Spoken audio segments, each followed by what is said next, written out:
بسم اللہ الرحمن الرحیم۔ نور طیبہ چینل سے اللہ بشکریار۔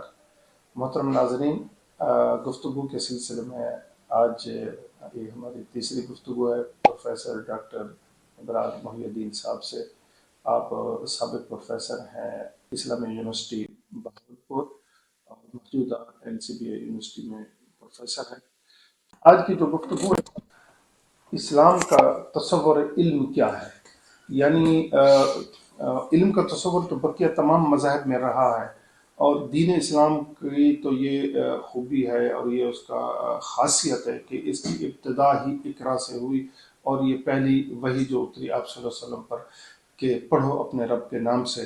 تو اسلام کا تصور علم جو ہے وہ افاقی اور اخلاقی ہے، جس کے مطابق علم کی بنیادیں سچائی اور وحی پر استوار ہوتی ہیں۔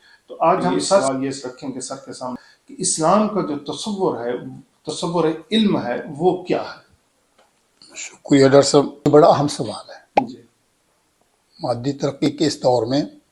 یہ بڑا اہم سوال ہے۔ آج کا انسان جو مادی ترقی میں ہی منہمک ہو کر رہ گیا ہے، اس کو اس سوال پر ضرور غور کرنا چاہیے۔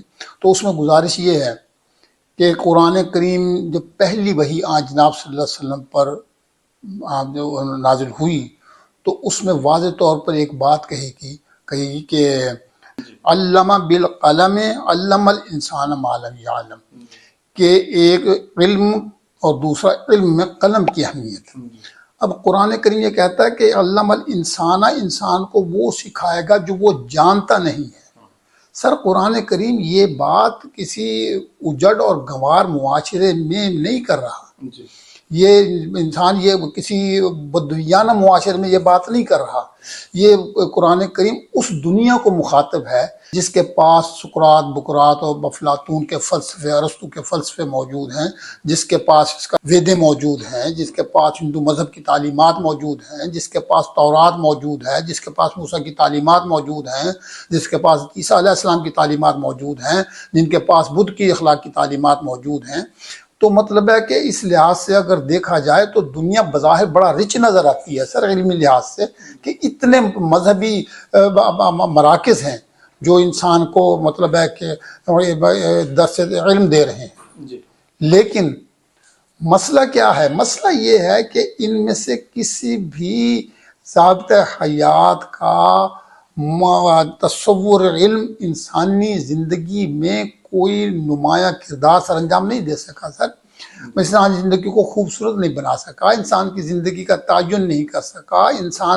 انسان ایک اجتماعی مخلوق ہے، اس میں اجتماعیت پیدا نہیں کر سکا۔ انسان کی کچھ بنیادی ضروریات ہیں، ان ضروریات کے حوالے سے انسان کو کچھ نہیں بتا سکا۔ تو اس لحاظ سے اگر دیکھا جائے تو انسان اس تمام مذاہب اور تعلیمات کے باوجود کوئی بھی انسانی معاشرہ ہمیں انسان ہونے کے لحاظ سے قابل فخر نظر نہیں آتا سر۔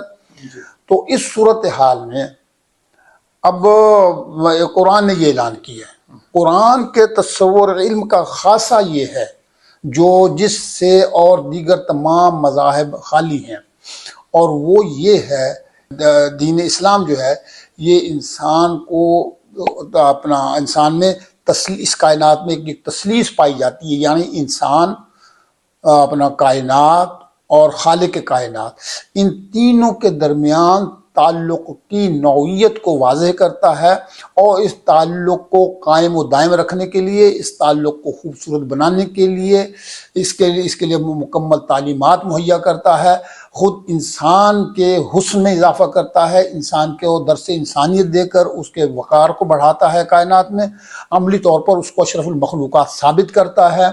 ٹھیک ہے جی، اس کائنات کو خوبصورت بنانے کے لیے انسان مادی ترقی کے لحاظ سے اس کائنات کو خوبصورت بنانے کی تعلیم بھی قرآن دیتا ہے، اور پھر حقوق اللہ کے سلسلے میں بھی انسان کو بے یار و مددگار نہیں چھوڑتا۔ تو اسلام کے تصور علم کا بنیادی خاصہ یہ ہے کہ کائنات میں موجود اس تثلیث یعنی خدا، کائنات اور انسان کے تعلق کو مضبوط بناتا ہے، خوبصورت بناتا ہے، مکمل بناتا ہے، اور اسی کے درمیان ایسا ایک تعلق پیدا کرتا ہے جو خود بنی نوع انسان کے لیے بھی قابل فخر ہو جاتا ہے۔ تو یہ اسلام کا وہ تصور علم ہے جو دنیا کے دیگر مذاہب جس سے کچھ خالی ہے۔ ماشاءاللہ، بہت شکریہ سر. سر کی گفتگو سے ہمیں یہ پتہ چلا کہ یہ اسلام کا جو تصور علم ہے وہ انسان کو شعور کائنات، شعور ذات الہی اور شعور انسانیت جو ہے نا وہ عطا کرتا ہے. بہت شکریہ سر.